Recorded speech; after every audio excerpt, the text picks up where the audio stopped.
Welcome to Midfield Sportscast and the 36th episode of the Divided Friendship Podcast. Today, going to be a little bit of a weird one. It is just me today, as we had some scheduling conflicts and couldn't get anybody here. So, it's just going to be me today. But, we're going to go through the same old. We're going to have a little bit of a recap from the Week 0 games. And then we are going to jump into the top 5 of the Week 1, the college football kickoff.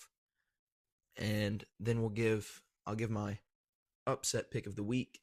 And then I'll talk a little bit about the Michigan game, per usual. So, with that, let's get this show on the road. All right. Now, with the Week 0 games, not really going to go over these a whole lot. But, nonetheless, Week 0, we had Western Kentucky and Sam Houston, where Western Kentucky won that one 41-24 in front of their home crowd. Their quarterback had 51 passing attempts. Not exactly sure how you pronounce that, so I'm not even going to attempt it. But Maverick went 33 for 51, 401 yards, 3 touchdowns. An excellent game through the air for him, and leads his team to a big victory to kick off the season. Next, we have Kansas and Fresno State, where Kansas topped the Bulldogs 31-7. Debut for E.J. Warner as a member of Fresno State didn't go exactly well. 18 for 29, 179 yards, no touchdowns, 2 interceptions. But Kansas looked pretty good. Jalen Daniels, 18 for 20, only 2 incompletions on the day, 176 yards, 3 touchdowns, and an additional 47 yards on the ground. Good start to the season for the Jayhawks as well. Now, we have UNLV and Idaho State, which UNLV was major favorites in this game and only was able to win by 1 touchdown ultimately against an FCS school. And UNLV was kind of running a 2-quarterback system. They had Alex Orji and Anthony Colandrea both mixed into the game. Ultimately, though, it ended up being Colandrea that would take the majority of the snaps. He went 15 for 21, 195 yards, a touchdown, and no interceptions, with an additional 93 yards on the ground.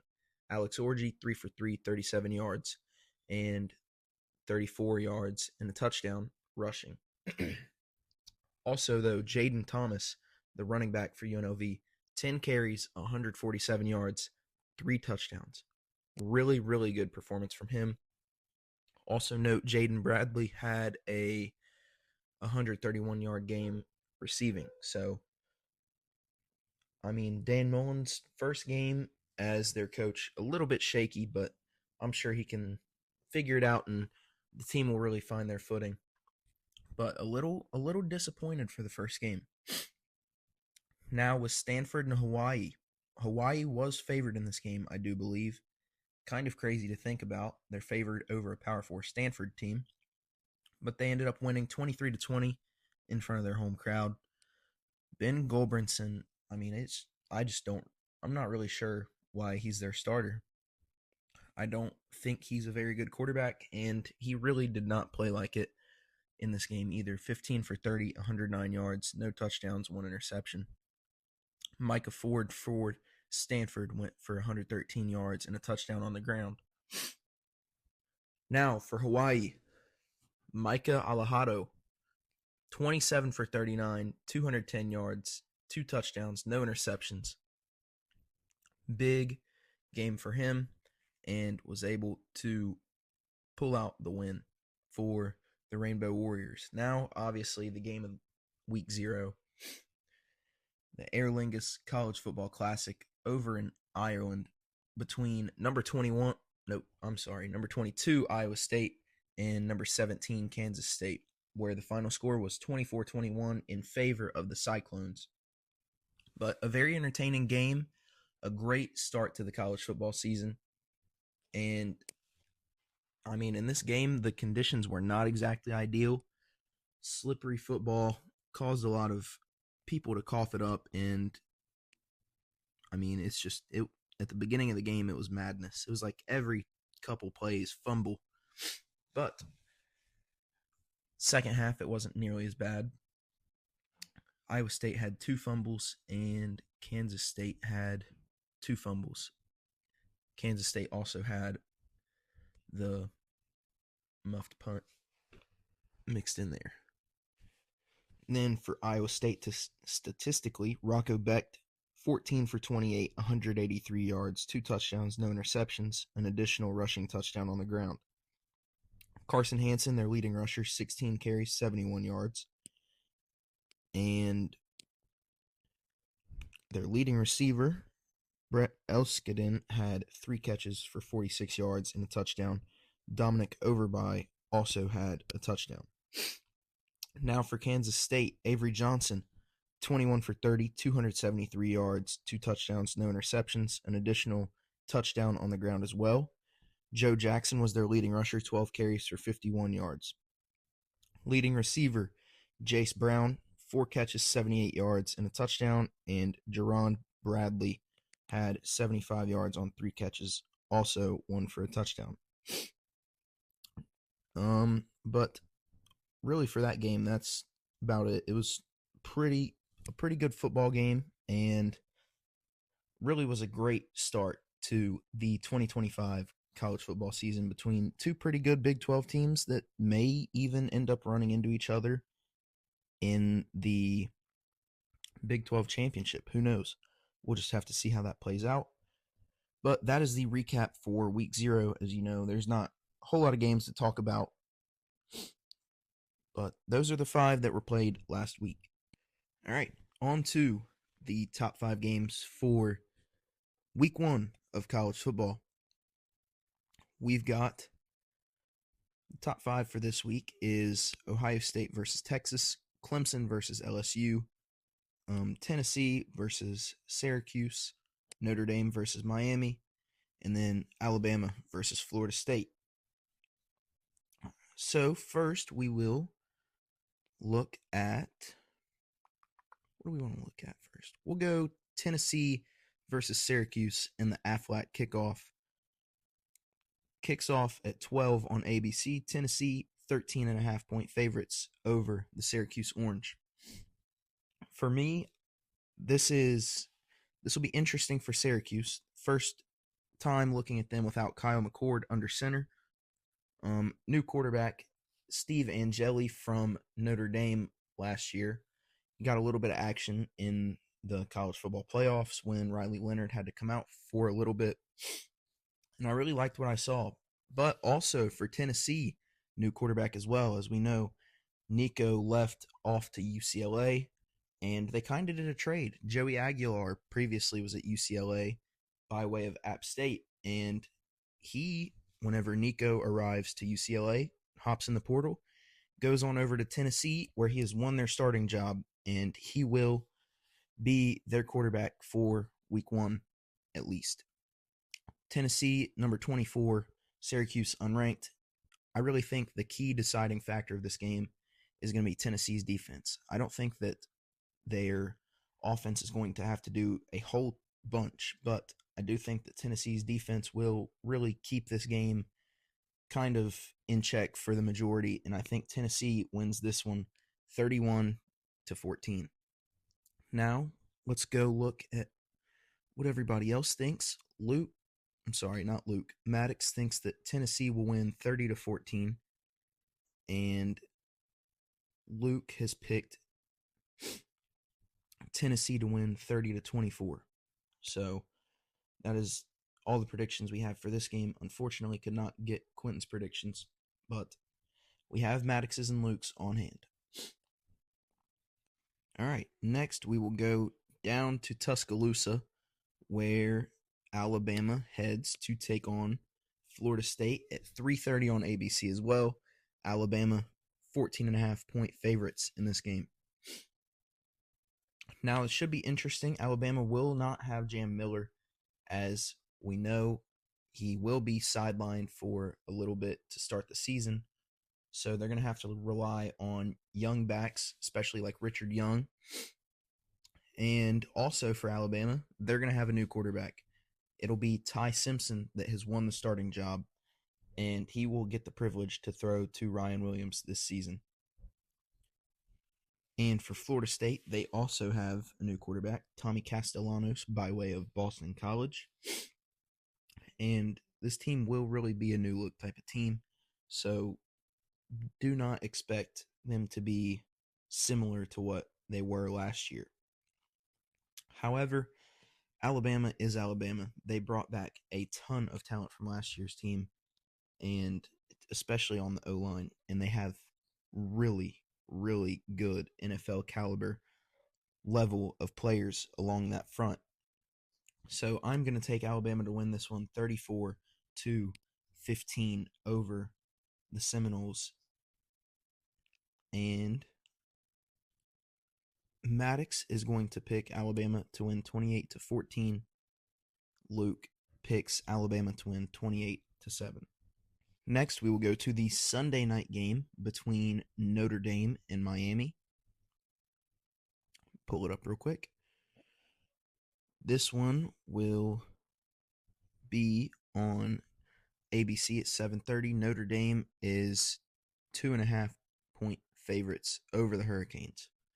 Both of these teams as well will have new quarterbacks. That seems to be a common theme across some of the top teams in the country this year.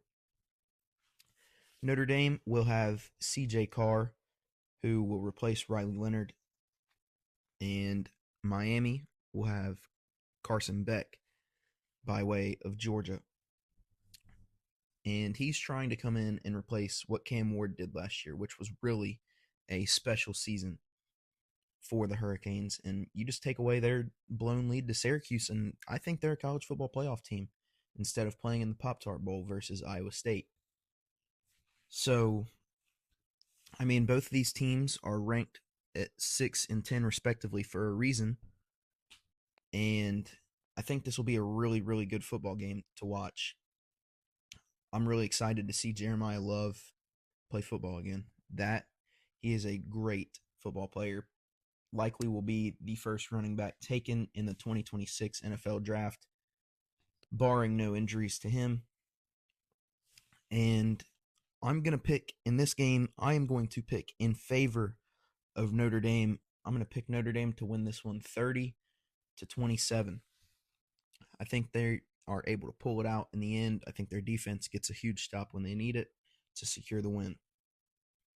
Maddox is going to pick Notre Dame to win this ball game 17-14, and Luke picks Notre Dame to win 26-20. Now on to the Battle of Death Valley, where we're going to have Clemson taking on LSU. LSU number 9, Clemson number 4. They will be at the Death Valley of Clemson, not LSU's Death Valley. They'll be in Clemson's Death Valley. And Garrett Nussmeier, great player. He's got a lot of weapons to throw to this year. I said it earlier in our top 10 episode that if he is not able to do something with this offense, he's in trouble because he's got really, really talented receivers to throw the ball to. And also, we know that those receivers can fly. Now, on the other side for Clemson, they also have a really talented receiving core. I think they probably have the second best in all of college football, obviously behind the Ohio State Buckeyes. But Antonio Williams, TJ Moore, Bryant Wesco, I mean, just all great, great receivers for Cade Klubnik. And really, though, what I want to talk about with Clemson is their defense, and especially that defensive front. You got Peter Woods, who's going to be a round 1 pick, and TJ Parker, who's also going to be a round 1 pick. Both of those guys probably top 15, probably top 10 picks as well, as long as they have a solid season. Also, in the back end, Clemson's really good and really sound. And ultimately, I think this game boils down to maybe a home field advantage for the Tigers. I think that either team could pull this one out, but I think that it is going to be Clemson by a final score of 27-19 over LSU. And Maddox has picked Clemson to win 35-34, and Luke has picked Clemson to win 43-41 in 3 overtimes. So he's going for one of those big overtime picks that we have in our little game. Now we have, obviously, the game of the week, clearly, and probably the biggest game in week 1 of a college football season ever. It'll be number 1 Texas traveling to the Shoe to take on the number 3 ranked Ohio State Buckeyes. Really, really excited to watch this football game today. Obviously, the star power on both teams is unreal. OSU will open as a 1.5-point favorite in this football game. This one kicks off at noon on Fox, obviously. Big noon kickoff. But, nonetheless, Texas, Ohio State have one thing in common. Both are starting a new quarterback this year. For the Buckeyes, it'll be Julian Sayin, and for the Longhorns, it will be highly touted quarterback Arch Manning.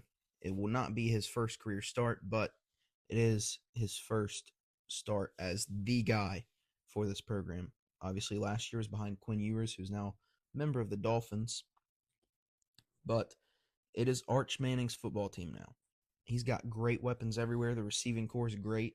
Running backs, Trey Wisner, and the rest of that room is elite. Defensively, they've got a lot of good players. Anthony Hill, linebacker, probably a top 2 defensive player in all of college football, right behind another guy who is playing in this game today, Caleb Downs, the best player in all of college football, right behind Jeremiah Smith, who's also in this game today. So, I mean, you hear it. It's just a lot of star power for both teams. On the other side, for the Buckeyes, you've got James Peoples and C.J. Donaldson, who will likely be probably splitting carries. Both of them are going to be the guys for Ohio State. Neither of them have played in this role before. C.J. Donaldson, obviously, West Virginia transfer. He was their running back one there. James Peoples last year was behind the likes of Travion Henderson, who's now on the Patriots, and Quinshon Judkins, who's drafted by the Browns. So he didn't really have a lot of opportunities last year. Ohio State receiving core, Carnell Tate, Brandon Ennis, Jeremiah Smith, the top 3, I mean, just elite receivers. You put any of those dudes on another football team, they're more than likely that team's top guy, wide receiver 1. Now up front, Ohio State mixing it up a little bit, losing Donovan Jackson to the draft and Josh Simmons to the draft as well. Bring in some transfers to fill that role, but really defensively is where they're going to look pretty new. Lose the likes of Denzel Burke to the draft, Jack Sawyer, JT Tuimoloau, Tyleik Williams, Ty Hamilton, Lathan Ransom. I mean, it's just a lot of talented football players on that side of the ball that they lose, but it's Ohio State. You know, they recruit well. They're going to bring in guys to fill the holes that they have to, and they did exactly that. So I think that they'll be just fine this year, but really a true test in week 1. And you don't really know what either team is going to be, what their identity is right now. You haven't seen them play a game yet in 2025. So it'll be really interesting to see how this one plays out. And, I mean, yeah, it's just going to be a really, really good football game and really competitive, I'm sure. Don't think it'll be a blowout on either side. But with that being said, I am going to pick the Ohio State Buckeyes to win this one. I think being in the Shoe really benefits them and their new quarterback, Julian Sayin. If he would have had to go on the road in this one, that would have sucked for him and their team. But I'm going to take Ohio State to win this one 34-28 over Texas and kick off their season and their run to defend their national title from last year on a good note.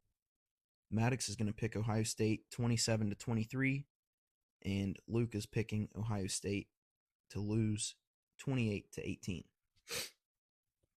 So there's our picks for this week, and obviously for next week's edition of this podcast, we will tally up our scores and we'll tell you guys who's winning. We play a little game with our predictions. But now it is time for my upset pick of the week. And that team this week will be none other than, we're going to go to Southern Miss. I'm going to take Southern Miss to defeat Mississippi State. Just why not? Just throw one out there to start the season. Southern Miss at home, first game under the Charles Huff era. Basically, Marshall's entire roster from last year is on Southern Miss this year. As we all know, that little debacle that happened, Marshall didn't play in their bowl game because they lost too many transfers.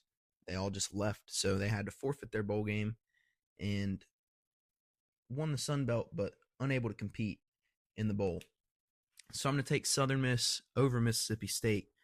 They are 14.5-point underdogs, which is crazy to think about that I'm picking them to win. But it's college football, right? We've seen crazier things happen. All right, and just realized Quentin did put picks in. I just overlooked them. He's got Texas over Ohio State 28-24, Tennessee over Syracuse 38-17, Clemson over LSU 31-24, Notre Dame over Miami 42-24, and Alabama over Florida State 31-17. So there's his picks for this week. And now I'll talk a little bit about Michigan. Wow, that's a new one. Michigan and New Mexico this week. Play at 7:30.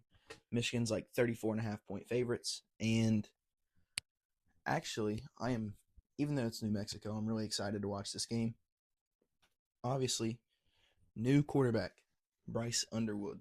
Really excited to see what he can do in his first game in college football and as a starter for Michigan.